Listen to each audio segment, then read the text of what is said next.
Hey folks, how you doing? Dave McRae here. In this video, I want to talk about one of the greatest, if not the greatest, most influential filmmaker in the history of cinema.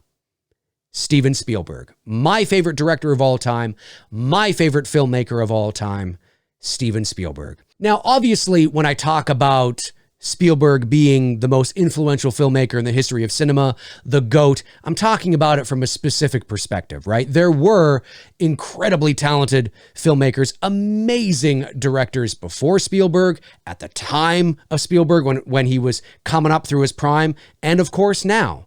But when it comes to the populist film, when it comes to the blockbuster, it comes to the movie that's going to appeal to the average moviegoer, right? Populist filmmaking, nobody does it better. Nobody has done it better than Steven Spielberg. Now, why do I want to talk about him today? Well, there's a few reasons why. The first reason is because I know I've talked about him before in bits and bobs on my channel, but I don't think I've ever dedicated an entire video to talking about him and how I feel and the impact he's had on movies, on cinema, on the industry as a whole. And the second reason is because his new movie, West Side Story, comes out. It's the remake of the 1960s classic, comes out on December the 10th, and the review embargo was lifted today. And as of shooting this video, it is receiving critical acclaim across the board. The music, the choreography, the directing, the performances, the dancing is just off the charts, apparently. No surprise to me when you put something like that into the hands of, again, one of, if not the greatest filmmaker in the history of cinema. Really no surprise there. And the third reason is because, if you're my age, over 40, we remember the 80s. We remember the impact of Spielberg and what it was like growing up through Spielberg's prime. But there's a lot of kids coming up today, whether you're in your teens and you're watching me or your 20s and you're watching me, who may or may not really understand that a lot of what we see today in movies and pop culture and whatever it is, whatever you're into, however it's marketed and presented to you and all this, we have Steven Spielberg to thank. I mean, certainly not the only one, okay? There are others. George Lucas had a huge impact too. That we'd be remiss if we didn't talk about him. And there are others, of course. But Steven Spielberg is the GOAT. He's the OG. And he came up at a time when Hollywood was changing. That's why you'll often hear Spielberg, Scorsese, Lucas referred to as like directors that were coming up in the new era of Hollywood, the new Hollywood. Things were changing. The way movies were made, marketed, the studios, all that stuff, right? I mean, years and years ago, for those of you that don't know, years and years ago, back in like the 50s, the 40s, the 60s even, I think, actors were signed to specific studios. You were known as what's called a contract player. And, let's say Warner Brothers thought I was really talented. Well, they would sign me to a contract to Warner Brothers, and I would only make movies for Warner Brothers, right? Same with filmmakers too. Well, that was changing. That was changing. And they were coming up during all of that sort of change. And, when Spielberg made Jaws in 1975, nobody had seen anything like it before. He was 28 years old. This thing comes out. Not that there weren't big movies before. I mean, I think The Sound of Music, adjusted for inflation today, is still the highest grossing movie of all time. But, again, we're thinking about it within its context, okay? And at its time period. It's not that there weren't big movies before. It's not that there weren't movies that people got excited about. But the cultural widespread impact that Jaws had never been seen before. Not in that way. Not in that way. It was different. There was something different about it, which is why Jaws is largely credited as the first blockbuster, the first summer blockbuster, and ushering in this new wave, this new way of filmmaking called blockbuster movies. And Jaws became the highest grossing movie of all time at that time. It was the first movie to cross $100 million at the box office. And Spielberg was shot into the stratosphere. He followed that up with Close Encounters of the Third Kind. He took a bit of a dip with 1941, but then he followed that up with Raiders of the Lost Ark. He followed that up with E.T. He followed that up with Indiana Jones and the Temple of Doom. He followed that up with The Color Purple. And then there was Empire of the Sun. And then Indiana Jones and the Last Crusade.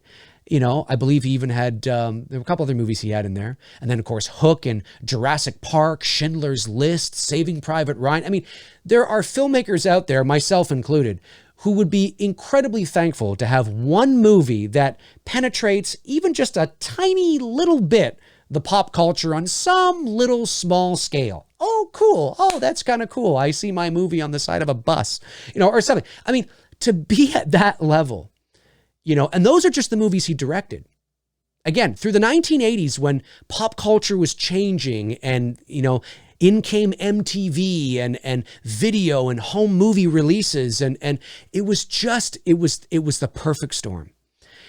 And those are just those films that I talked about were just some of the movies he directed. But when you look at the movies he helped to usher in, to help spearhead and bring to life, like Who Framed Roger Rabbit, Gremlins, the Back to the Future trilogy, The Goonies, Poltergeist, which some people believe that he kind of directed. And listen, Spielberg will never admit it. He's too classy. He's too professional. But there are people on set that say that he was there more than he says he was. He was spearheading a lot of the direction more than he says he was. Now, that's a Tobe Hooper film. But is it a coincidence that it feels so much like a Spielberg movie? Is it a coincidence only that Tobe Hooper never went on to make another movie that felt or looked like that really ever again? Or before that either? I mean, in Tobe Hooper's, you know, filmography, no disrespect to the man, but it kind of does stand out. He never achieved that level of success ever again. Even just the aesthetic and the way it looks and the feeling and the characters and the camaraderie and it's got Spielberg written all over it. The films that he helped produce are also in the pop culture zeitgeist. So if you take the movies he directed and helped produce, Jaws, E.T., Indiana Jones, Back to the Future, Goonies, Poltergeist, Gremlins, Who Framed Roger Rabbit, you know, and there's others, lots of others. The impact this man had was unbelievable. And you know, today, if you look at his filmography on IMDb and you look at all the movies he's helping to executive produce, you know, in film, an executive producer can mean something. It can mean that this person has creative input, but to the degree for which that creative input is the real question. It's not like in television where executive producers, which are essentially called showrunners now, they have a lot of say and a lot of sway in the direction and the molding of a series. Because in television, directors will often change from episode to episode, but it is the EP or the showrunner who is the one constant. They're there through an entire season, sometimes an entire series. In movies, it's not like that. But in the 1980s, when Spielberg was, you know, still trying to solidify his legacy, he was still hungry. I mean, he'd only been making movies for like 10 years professionally at that point. He was still hungry. He was still solidifying his legacy. So all the movies that he helped executive produce really actually meant something at that time. When you look at like the behind the scenes and you read up on Poltergeist and Gremlins and Back to the Future and he was heavily involved in those films, helping to spearhead the creative direction of those movies. I mean, not overstepping his bounds in terms of the director, although Poltergeist, you know, again, that's a whole other thing. But certainly his impact on those movies, there's arguments to be made that his impact on those movies is huge compared to the impact he has today on the movies that he's executive producing. I'm not saying that he doesn't have input, and I'm not saying that he's not on phone calls or he doesn't visit the set once or something. I'm not saying that. But you look at, he cannot possibly give the same attention to detail to the 10 movies he's executive producing and be directing films, right? That's because today the name Steven Spielberg is synonymous with cinema. It's like a synonym for movies. You know, the weight of having a name like Steven Spielberg attached to your project means something. That alone is sometimes all you need to get asses into the seats, or to get people to tune in, or to get distributors to take you fucking seriously. I mean, that's all you need. Steven fucking Spielberg. I'm in. Holy shit. You know, especially now. But there was a time, you know, when if somebody said, Mr. Steven Spielberg called you, you call back. That's a call you take. He has the ability to make careers. He's like what Johnny Carson was to late night, right? For those of you that are not old enough, and not that I was about 13 when he retired, so it's not like I remember growing up with Carson, but certainly I know that if you got on Johnny Carson, holy fucking shit. You're going on the Tonight Show with Johnny Carson, he could make your career or break it, depending on how good you are. That's Steven Spielberg. And that was Steven Spielberg through the 1980s and through the 1990s. Now, since he's gotten older, he himself has changed his tune a bit, and he's gotten, you know, he's not doing the big blockbusters that he's known for, that he helped to usher in. He's doing more biopics and, you know, more dramas and political dramas and things like that. All really good movies.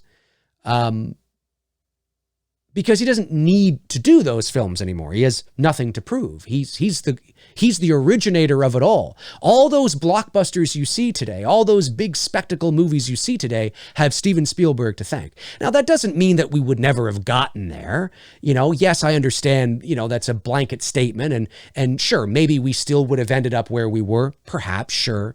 If it wasn't him, it maybe have been somebody else. But at the end of the day, this is the man that started it all.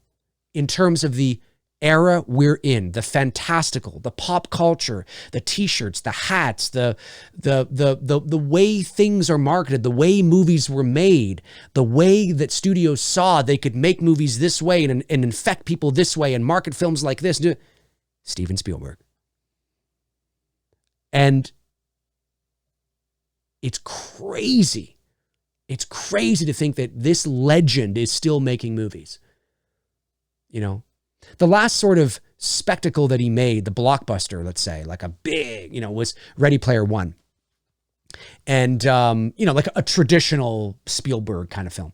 And I loved it. I thought it was fucking fantastic. And there were so many people that were like, yeah, it was okay. I'm like, dude, if that fucking movie had come out in 1987, you'd be losing your fucking shit. You'd be going, oh, oh! But because we're so desensitized to it now, and those kinds of movies are a dime a dozen. I mean, there's a blockbuster coming out every fucking week.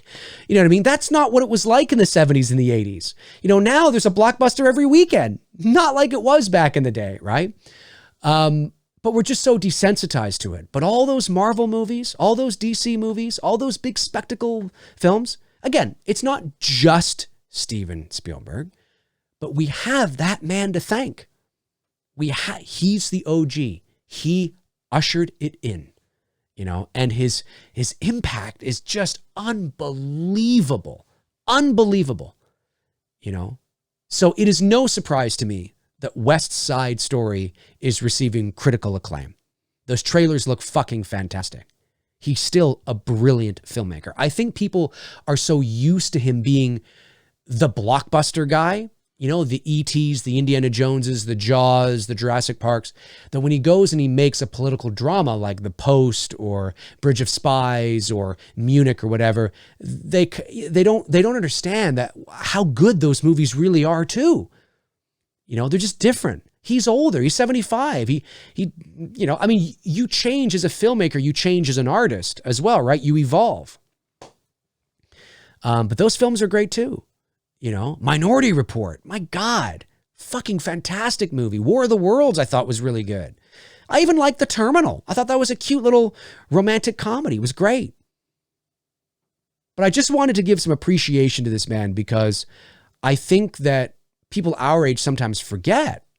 Wow, yeah, holy shit, I remember that time.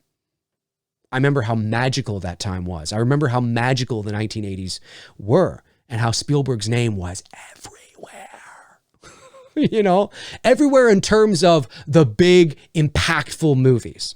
You ask any filmmaker today, the Nolans, the Finchers,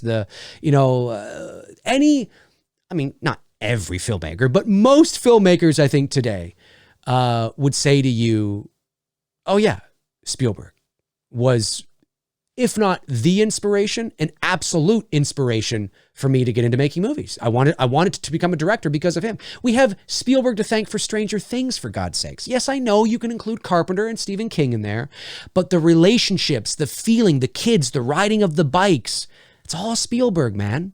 It's all Spielberg, you know? That camaraderie, you feel it in E.T., you feel it in Poltergeist, you know? And it's a tribute to that. All the nostalgia we're feeling right now, all this nostalgia train we're on right now. What are we nostalging back to? The Spielberg era.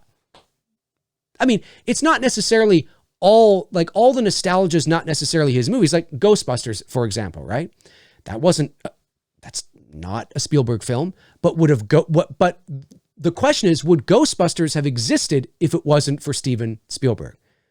Right? And I mean that indirectly, right? The impact he was having on cinema, the impact this man was having on cinema, would the studio wanted to have taken the risk on Ghostbusters if that impact was not there? We don't know. It's crazy because at that time you'd already had Indiana Jones and E.T. and Jaws and Close Encounters. And hey, let's give some love to his best friend, George Lucas, who had Star Wars, which became the highest grossing movie in motion picture history until Steven Spielberg's E.T. You know, we cannot downplay the cultural significant impact of Star Wars either on how you market toys and all that kind of stuff. For sure. For sure. It's unbelievable. It's just that the thing with George Lucas is that he never went on to do anything else. And George Lucas had Star Wars and he had Indiana Jones, but he didn't direct it. He didn't even write the Indiana Jones movies. I think he wrote the stories, but I don't think he wrote the script. But Spielberg just continued to evolve, continued to impact on so many different genres and so many different films. And the films just embedded themselves into the pop culture zeitgeist. Like every movie, it seemed, was like, there's another classic. There's another 80s classic. There's another 80s classic. There's another 80s classic. I mean, holy shit. And studios saw that they could take those risks. Again, it's not as black and white as I'm making it seem, but I just wanted to show some love and appreciation because I think we older guys, not that we're old, but you know what I mean, we sometimes forget. And I think the younger crowd doesn't realize that it's all because of that era. It's all because of him. Go watch West Side Story. Yeah, it's a musical. Go fucking watch it. Go watch it. You'll probably be blown away by the craftsmanship of that film. It looks stunning and the reviews are off the charts. So, you know, Steven Spielberg. Where would we be without Steven Spielberg? Where would we be? What movies would we have? What movies would we not have if it wasn't for Spielberg? Because would the studios have wanted to take the risks if it wasn't for Spielberg? Oh, Spielberg's on board? Okay. Oh, Spielberg's producing? Okay. Oh, Spielberg's directing? Okay. And because he was so talented and he had so much success early on, that paved the way for your Nolans and your Villeneuves and your Finchers and to be able to take those risks. It's crazy to think, but it's true. It's true. Anyways, folks, my name's Dave McRae. Comment below and let me know your thoughts. What's your favorite Steven Spielberg movie? What do you remember? Maybe you're my age or maybe you're a bit older than me. What do you remember about the late 70s and the 80s in regards to Spielberg and his impact? I have so many things I could share, but obviously I don't want this video to be too long. Comment below and let me know your thoughts. If you want to follow me on Facebook, Twitter or Instagram. All the links are there. They're also in the description. Check them out until your heart's content. And when your heart is content, check them out again. That is going to do it for me. Yeah, have a great rest of your day. And tell me below. Spielberg, let's have a conversation. Cheers.